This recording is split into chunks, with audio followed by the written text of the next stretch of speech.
I'm here at the Gourmet Butcher Block here outside of New Orleans with Glenn Mistich, the founder, creator. Thanks for having me here, man. Thanks for coming. We enjoy having you. So Glenn and I are going to attempt to make the first Cajun Asian Peking ducking. All right, so we're first going to do it the traditional way of blowing a duck up, and then Glenn is the master of the turducken, right? Right.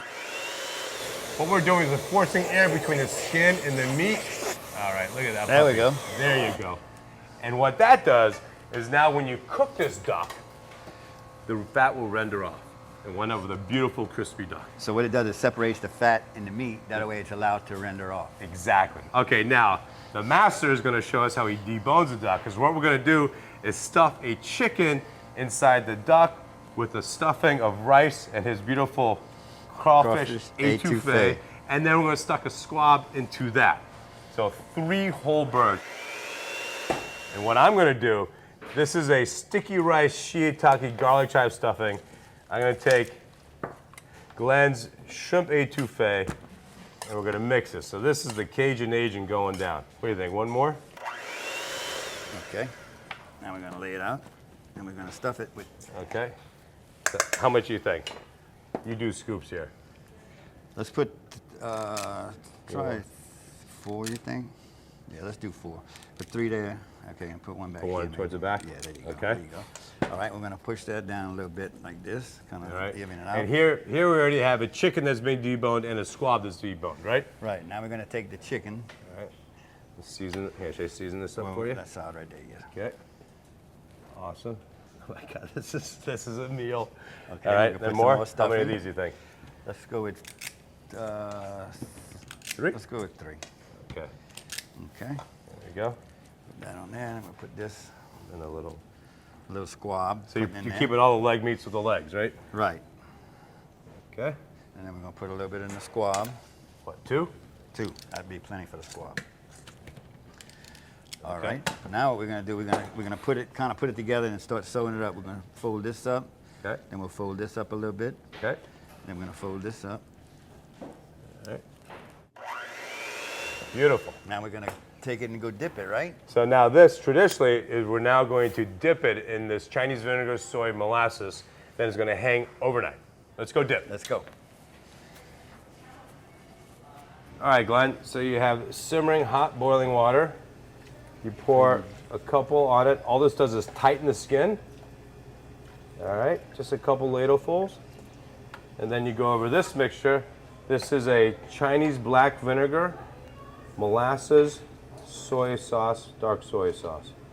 And this is how you get that dark mahogany color on Peking duck. That looks good. It smells really good. All right, and that's it. Now these are going to hang in your walk-in overnight and let the skin dry out. Perfect. Let's go hang these up.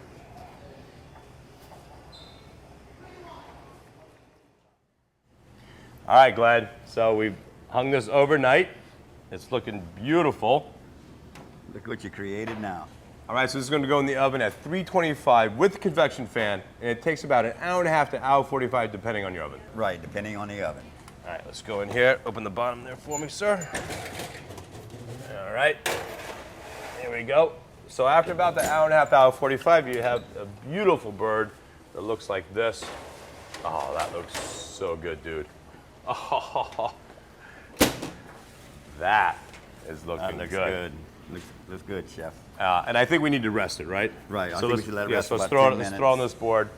I think with all whole birds, prime ribs, everything, you want it to rest for 10 minutes, just so the juices kind of stay in, and then we get to slice this up. The best part. Boom. All right, so this has been resting 10 minutes, It's been right? resting 10 minutes. The next step is to make sure we pull the thread out. Okay. Just grab a hold of the thread and pull it right out like that. Nice. And then we're going to make our slice Moment of truth here. and see what we got inside. There we go. Look at that, chef. look Look at at that. that. So we got the duck breast, we got the Cajun Asian stuffing, we Yeah. got the chicken breast, the stuffing, and the squab is in there. Yeah, dude, that looks so good. All right, bud, let's slice this puppy up, man. slice it up. I can't wait to eat See, this is what's nice about the deboned duck and the chicken and all, It's because you so slice cool. right through it, just like a roast. I You love slice that. through it and serve it.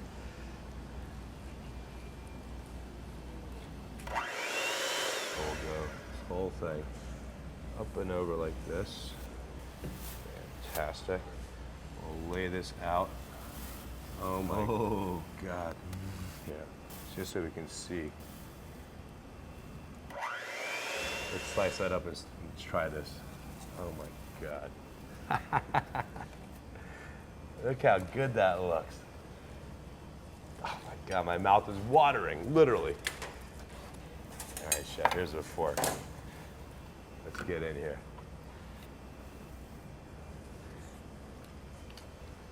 Whoa. Peking ducking. Oh my God. Dude, that's one of the best things I've ever made. Me too. You can taste the crawfish. You can taste the sticky rice. The You duck. definitely taste the Cajun and Asian. It mixes Cajun together Asian. well. Dude, well done. Thank All right, man. The first Cajun Asian Peking ducking. We did it, man. Fantastic. Awesome. Appreciate it. As always, It's fun. peace and good eating.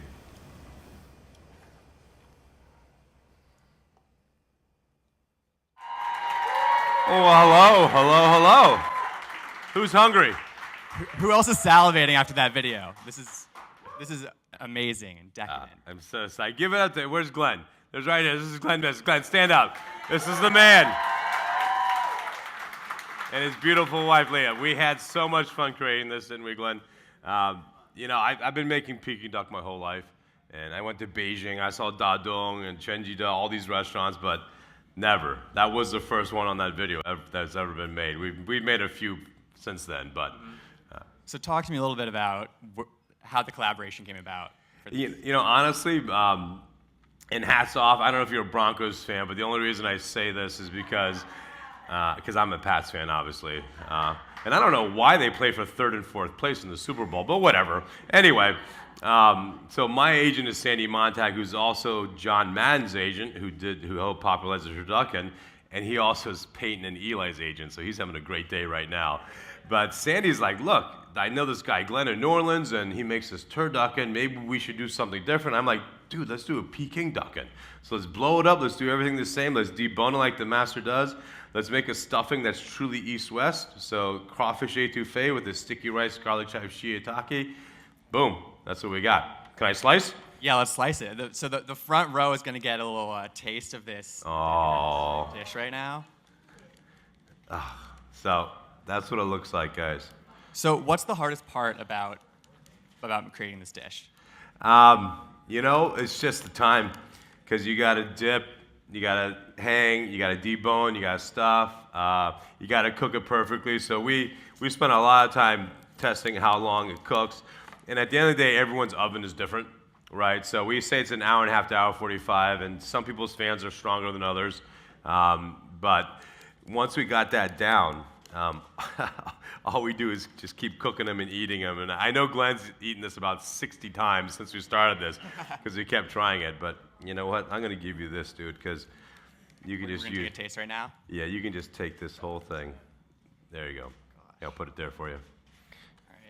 All right. And Let's see, you guys. let's see it. Make sure it's still good. Oh my God. This is amazing. I'm dying. Pretty good, right? I love it. And it's very exciting because today, by the way, Gong Xi Fa Tsai, right? Happy New Year. It is Year of the Monkey. We are not going to cook monkey. Not pretty on PC. But before I forget, one thing you always bring into the new year, you always give a hongbao. For little kids, sometimes it's a 50 or 100 or 20. This would be $1. But I'm not much richer. But the significance is this is money into the new year. You never go broke into the new year. And if you do need to use this, you're calling your lawyer. So use it. But there's all this significance in the Chinese New Year. It's all based on food. This we're calling the triple threat because you always eat wholeness into the new year, right? So whole fish, whole chicken, whole duck. This is 3 whole birds. So this is like a triple D, triple down. And which is why I love this. So how many people are we feeding? I think we're feeding 5 people down here in the front row. Why are they so lucky? Or maybe they can share. Yeah, maybe you guys can share, pass it around. We have literally just 5? Okay. If you happen to have a bottle of Pinot Noir, I would bust that out too. All right, here we go. And then this will be for maybe someone in the back. All right, so talk to us a little bit about how this Peking ducken differs from a traditional turducken. Well, first of all, it's the technique of making Peking duck, right? I always joke about this. Everyone says it always took a really brave man or woman to eat their first oyster. Not so much, right? They see an otter breaking the oyster shell, then the otter ate it. They're like, oh, the otter's gonna eat it. We should try it. So they start eating oysters. Think of back during the Ming Dynasty, which this was created. It must have been 5 or 6 men sitting around, because back in the day, only men were chefs in China. Right. Almost still today. And between you and I, there must have been a couple cocktails in, because someone must have stood up. Wong Fu's like, let's go blow a duck. Wild idea. Like, what? Dude, you've had too much to drink. He says, no, I want to blow a duck. And back then it was a bamboo straw down the trachea, and which, and I hope the duck was dead. I mean, I don't know. I wasn't there. But it's genius thinking if you do that and separate the skin from the meat, so when it cooks, all that fat renders off. That's the genius of Peking duck. And then, of course, the dip gives you that beautiful lacquered look and flavor. And traditionally, they're cooked in vertical ovens, which none of us have at home. But you can cook them on a grate, on a screen, and the fat will render off. When you cook one of these Peking duckets, a full cup of fat comes off. And by the way, I would encourage you to keep that fat, because that fat makes the best scrambled eggs and fantastic for stir-frying bok choy and choy sum, things like that. So for all you out there, in case you're sorry, I keep interrupting you, this is available. We started today at Foodie Direct, foodiedirect.com. It's a great company I've partnered with, and you can buy this Peking ducken now. Glenn's making them down in New Orleans, and he'll ship them to your home. So if you want to feed 8 people something incredibly special, it doesn't have to be just Chinese New Year. I say any day that ends in Y would be a good day to have a Peking ducken. And you said backstage that this isn't restaurant quality food, it's restaurant food. It's restaurant food. I mean, Glenn is making this. So we're also at Blue Ginger, my restaurant's 19 years old in Wellesley. We're producing braised short rib pot stickers and red roast duck pot stickers. Those you can also get starting today. And then my signature dish, which is a miso sake marinated butterfish with the soba noodle salad and wakame salad and little squirt bottles of soy syrup and wasabi oil and the wasabi tobiko. Again, if you ordered it today, my chefs, if I was there, it'd be me, we actually take them out of our meats, cryovac it, ship it overnight. It has a drawing, has a picture, it has all the instructions how to do it. So unlike people say this is restaurant quality, this is actually restaurant food made by us. So we're so excited about this, because a lot of people, especially you all in New York, you don't have huge kitchens, you don't have a lot of time, and it's just for us to be able to offer this fantastic food, especially if you don't live in Boston, we think it's very cool. And you said this is going to be available until... Until I die. Or my college tuition for my 2 kids is paid off, so I'm not sure which is going to come first. Should we take a seat? Yeah, Talk please. A little bit about... Is it good, by the way? Yeah? Okay. That's important. So you also have a show, Simply Ming, which Yep. has been on for 13 seasons, Yep. which is amazing. And you're about to film the 14th season, correct? We're in pre-production in season 14. We're going to shoot 4 shows in Jeju Island, which is in South Korea. I'm going there for a food festival with a bunch of great chefs from this country to cook with the top 8 chefs of Korea. So we decided to tack on 4 shows. And then we had to slum it in Hawaii for the other 4 shows. So It's a hard life. Yeah, it's horrible. But we don't always go international. We did do fantastic shows in Dallas last season, and LA. And with Roy Choi and Dee Faring and some of these awesome chef friends of mine. It's such a, I'm so blessed that I cook, because everyone has an opinion about food, which I love. Everyone has a palate and a way of, I like this, I like that. I always joke when people come to my restaurant, if they don't like something, I'm like, not everyone has a good palate. And but it's so fun for me to do the shows, because I actually still get to teach. right? I mean, I have two boys that are 13 and 15. I'm teaching them life in theory, although they're teaching me probably more about life now. But it's so cool to be able to teach the simplest techniques and stuff, and people actually use it. People actually, you know, the term foodies, I'm not a huge fan of that, because what does that mean? You eat food? Ooh, wow, We all eat that's food. weird. You eat food. But the ones that are into food, we love, because people do want to eat smarter, eat better, eat more healthy. Nowadays, people want to know where your food is from, right? You can't just, the sourcing is so important. I won't even mention the chain, but one of these popular chains, you start getting E. coli and norovirus and all these things. It's scary, right? And so you really need to know where your food's coming. And I always say the best thing to do ever for friends and family is cooking at home. And nothing brings everyone together better. Do your sons help you cook at all? They do. Henry, my 13-year-old, he's always gravitated towards pastries and desserts, which is just a complete guise to getting chocolate into his mouth. That we know. I mean, literally chocolate everywhere. David's more the athletic guy like I was in college. So the good news for me is that I doubt either will be a chef. The good news is they appreciate food, and they will try, per my rule, everything once. You know, you have to try everything once, period. It's a good rule. How do you choose who comes? You have a lot of guests on your show. How Yep. do you choose who comes on and joins you? You know, it's I like choosing chefs that are friends, just for the rapport. And I mean, in this city, I just had Mario on. Morimoto's son is one of the most unbelievable chefs ever. Jacques Pepin still is the best technician alive. I mean, he can still debone a chicken even faster than Glenn. He's unbelievable. But Morimoto's son I had him once on East Meets West. This is pre-Simply Ming. And I was so proud. I got this ivory fish, salmon, right? So it's like an albino person. An ivory salmon is just as rare. And I had it scaled for him because I'm like, you know, he wanted to do crispy skin. And I was so proud. Beautiful eyes, great, beautiful gills. It was like a $250 fish. And like Morimoto-san, I'd never met him before. And this is the Iron Chef. This guy is Big deal. badass. I mean, he's the man. And I'm like, Morimoto-san, look, your fish. He's like, He opens his knife case. It's $100,000 pearl handle, not mother of pearl, but pearl handle made by some blind guy in base of Mount Fuji, these knives, right? And he starts doing this. I'm like, Morimoto-san, no disrespect, but I've had it scaled. He goes, yeah, Ming-san, I'm separating the dark skin from the white skin. I'm like, say what? What are you doing? Salmon skin is this thick, right? 1/32 of an inch. He was taking the dark part of the scales off, leaving just the layer of fat, which one, I didn't even know you could do physically. And two, he's like, yes, the dark part's very bitter. I'm like, dude, that's unbelievable. So when I have people like that, it's so fun. And it just, you know, I mean, Todd English here, I mean, tons of great chefs in Boston. And when I travel internationally, it's very cool. We were in Australia last year.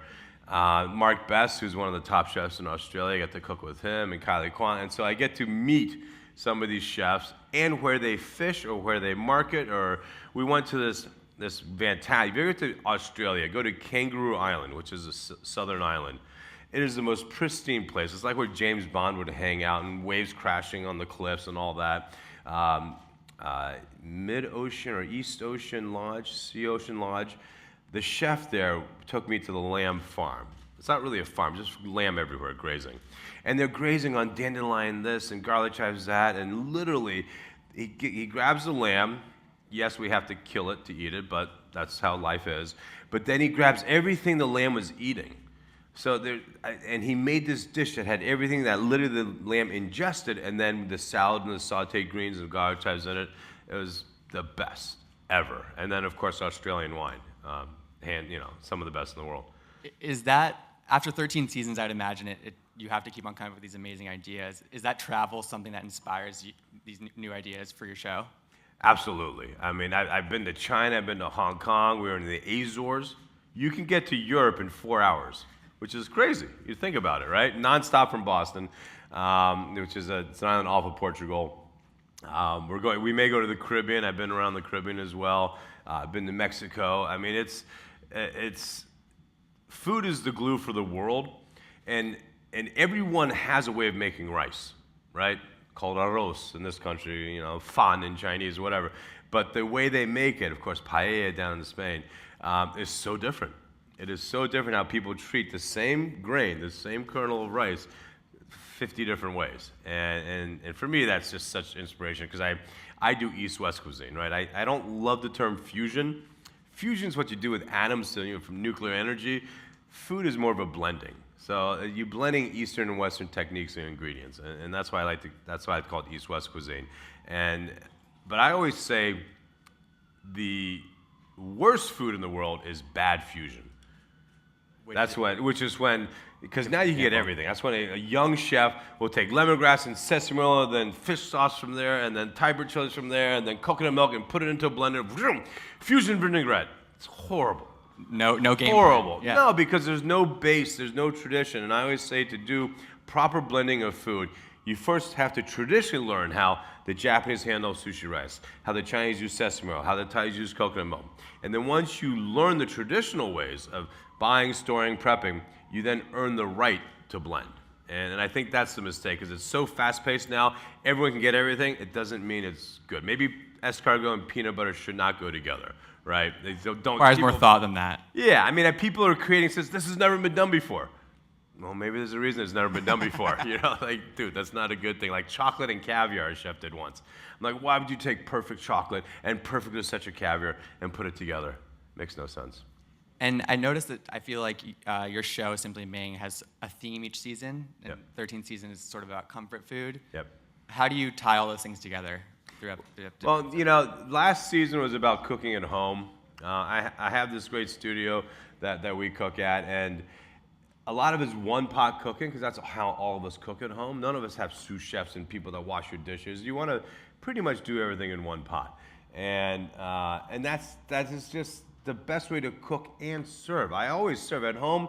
We take that wok, we take that skillet, we put it in the middle of the table on a trivet, and let people go at it, which is really the Chinese way of eating, right? I love family-style eating. I think then you get as much or as little as you want of whatever you're eating, and I think people want to cook something that doesn't take 5 hours to cook. The economics of a dish is so important these days, right? No one's buying caviar and foie gras and smoked salmon every day, because we can't. And then there's the whole nutrition part of it. I am not a diet chef. I never want to be called a diet chef.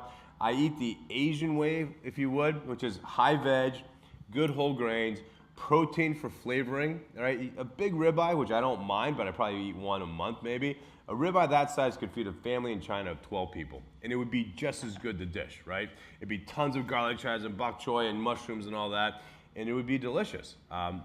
It's tough, and I know the meat industry is not going to like this, but if one of the things we could get rid of is raising beef in this country, that would help the environment just 1,000-fold. It would help our bodies 1,000-fold. It's not, again, I'm not going to get sponsored by any meat company right now, but it's not something that we got to think about that, right? And just touching on this sustainability part, people are like, oh, I can't believe you eat farm-raised salmon or farm-raised shrimp. If we didn't have farm-raised seafood, there would be no seafood left in the seas, period. So thank God for the smart, sustainable farm-raised fish and seafood. Norway has amazing farm-raised. I was just at the Bocuse d'Or with Keller and Danielle and Jerome Bocuse. That's where I'm proud to be part of the team that we chose the next champion. The U.S. champion is going to represent Team USA. We got silver for the first time ever, right? Awesome. Which is awesome. Team USA, fantastic. And they had Arctic sea trout, or Norwegian sea trout, which looked just like a salmon. One of the most delicious fish ever. And the butterfish, incidentally, that I've been using for years is a sustainable line-caught fish from Alaska. There's plenty of it. And I think that's important, right? Like bluefin tuna, you're not supposed to use bluefin tuna right now. Some still do, but I think we have 1C. So switching gears a little bit, I know you wanted to talk a little bit about Family Reach, which is a charity that you are very involved in. Can you explain a little bit about what they do and how you got involved? Yeah, absolutely. So Family Reach, and please go to familyreach.org. We're the only national charity that provides a financial lifeline for families who have a child with cancer. The #1 cause of personal bankruptcy in this country today is cancer. Wow. Just crazy, right? It's unfathomable. Like cancer, not only, if you're a parent, I have 2 kids. the worst news I could possibly have received in my life is one of my kids has cancer. That would crush me. But what crushes these families, the numbers are so straight. $35,000 is the average cost annual if you have a kid with cancer. $53,000 is the average gross income of a household. Well, you're broke. You go broke so fast, your car gets impounded, pay for the gasoline, because usually the mom stops working because now your income's halved. You gotta get your kid to the treatment. You gotta pay for gas, you gotta pay for parking, you got all these things. Yeah, it's not Obamacare. Everyone has health, not everyone has health insurance, but a lot of people have health insurance. It's impossible to handle. It's all these other costs. And so I ended up getting involved because I ended up meeting this single mom, Raquel, with this amazing kid, Michaelo. And all of us chefs, I'm very proud to say, we all give back, right? We do all these events, and there's so many great causes between the food bank and Meals on Wheels, Share Our Strength, Big Brothers. They're all great causes. And there's billions of dollars for cancer research between Susan Komen and St. Jude's. And we need that. We need to find the cure for cancer. But to this parent, to this mom, they need to get their kid to treatment. They don't care about the cure. The kid already has cancer. And the most horrific stats is that sometimes they have two other siblings. No mom should ever have to decide, do I buy the medicine for my kid who's dying or to buy food for my two living kids? That's not even charity, that's humanity, Tragic, yeah. right? And so this great Raquel, this single mom, Michaela was 2, had cancer, she used all her savings, remission, great.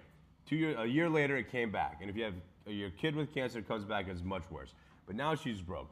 They lived 2 years in a homeless shelter while he got chemo radiation. I mean, just think about that. Then the kicker for me was the doctor told Raquel, Michaela needs a bone marrow transplant to live. However, because of the sanitary conditions of the homeless shelter, we can't administer, it won't stick.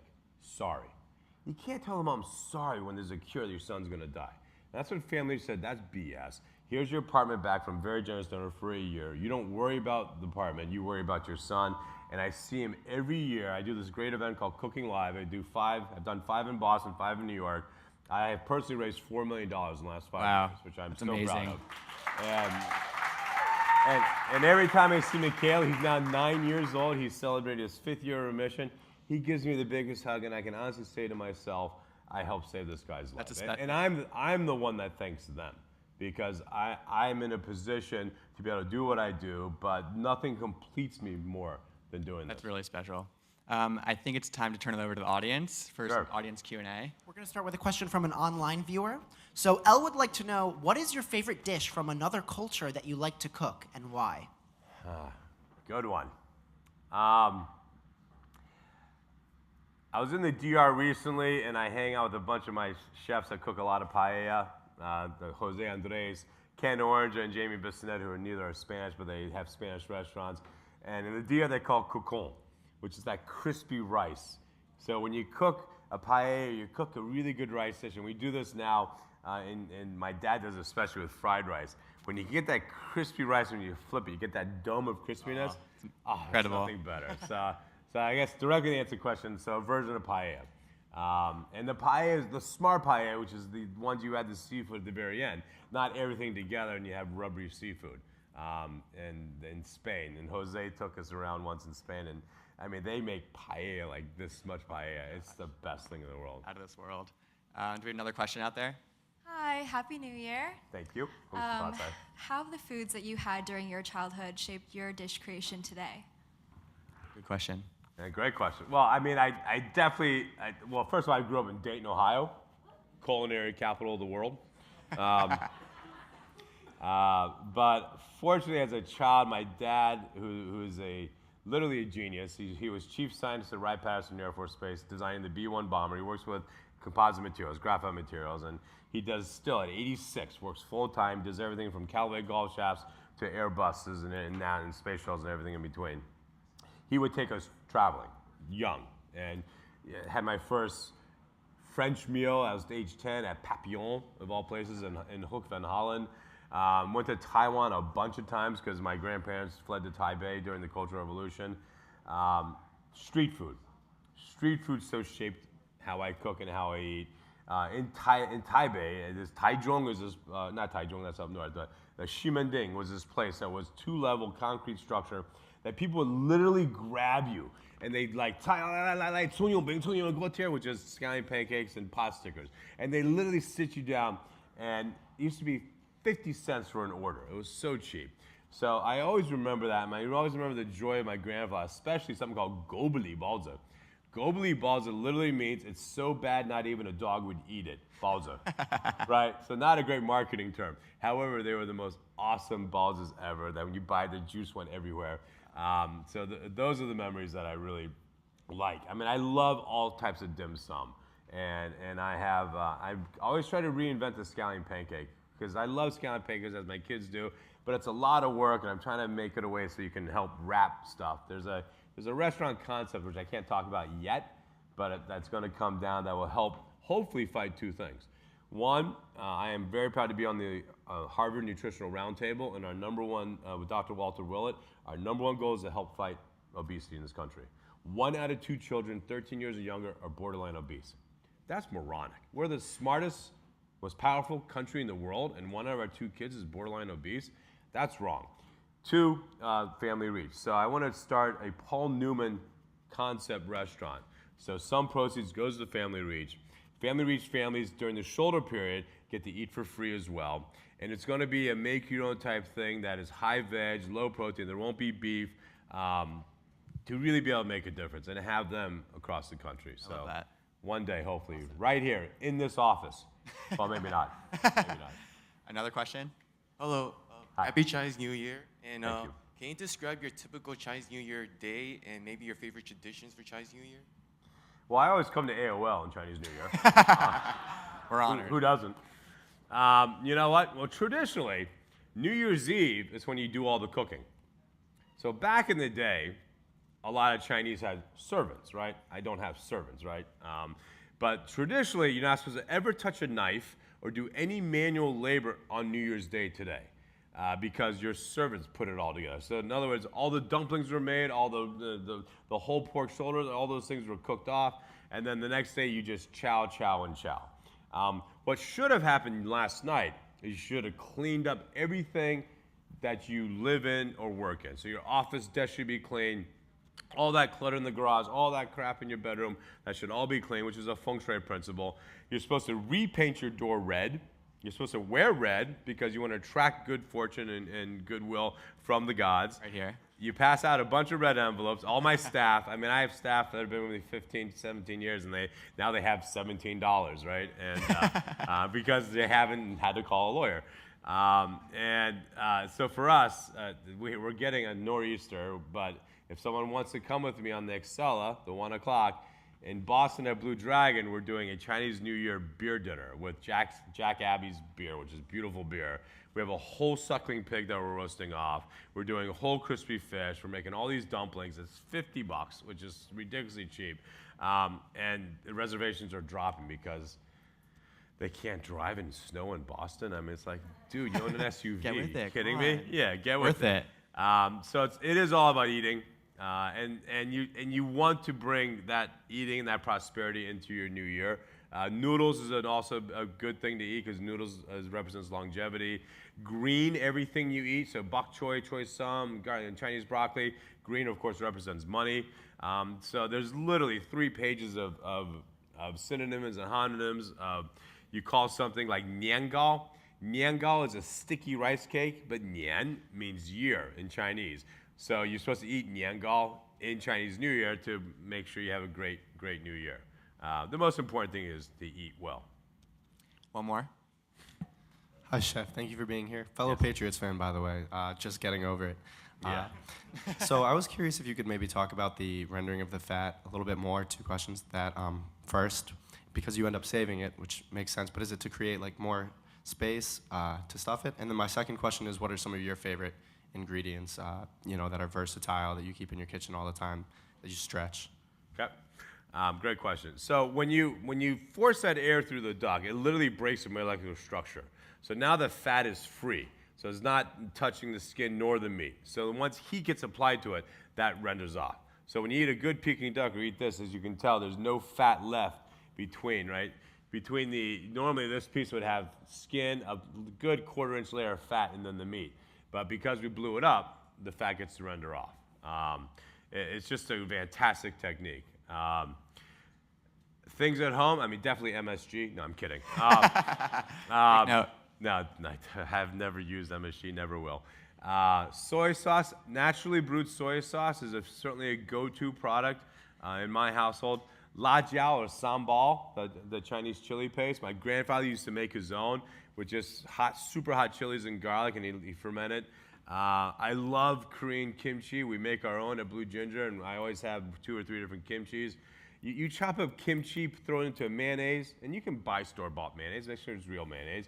Or you take Dijon mustard with kimchi and mayonnaise. That's the best sandwich spread you'll ever want to have or ever need to have. Other key things, I like dry spices like 5-spice. I love the stuff that's in Western culture as well. The phenols, fennel seed, coriander seed, every type of peppercorn, pink, red, black, yellow, all of them I think is important. And then a little sesame oil goes a long way. Again, I was talking about bad fusion and good fusion.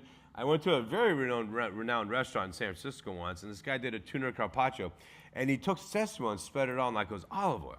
And when you take ivu, it's fantastic, delicious, sweet, nutty, and this. But he put so much sesame oil on, you literally tasted sesame oil for the next 6 courses. So that's why, again, try to traditionally learn. I always have store-bought chicken stock because I just think chicken stock, no sodium or low sodium, is such a great way to finish things, finish rice. You can make broths in an instant when you have store-bought chicken stock, and coconut milk. And that's my spent time in Indonesia and the Thai cuisine. Coconut milk is a great way to add fat and viscosity and unctuousness to a dish, and it's good fat, right? The whole new FDA, everyone's saying, it used to be don't eat fat. BS. Don't eat sugar. Sugar is our number one culprit. And my biggest issue with that is I drink my sugar in a fermented form, right? Wine, basically, champagne. White rice, white bread. Those we need to cut back on. Fat is fine, especially fat from fish, fat from nuts. Again, duck fat is fine. It's not going to kill you. It's everything in moderation. Don't eat a whole Peking duck by yourself, for example, right? At least don't tell anyone. Hard to resist. Yeah. I mean, that would feed 8. That, one big slice should be perfect for you, right? And I used to eat a lot more because I could. But yeah, I used to play a lot more squash and stuff. And, I'm 51 now, right? So if I eat a lot more of that, I would be in trouble. All right, well, I think that's all we have time for. But happy Chinese New Year, and Thank you guys. thanks for talking to us. Thank you, Tsai. Thank you, brother. Appreciate it. Thank you, guys.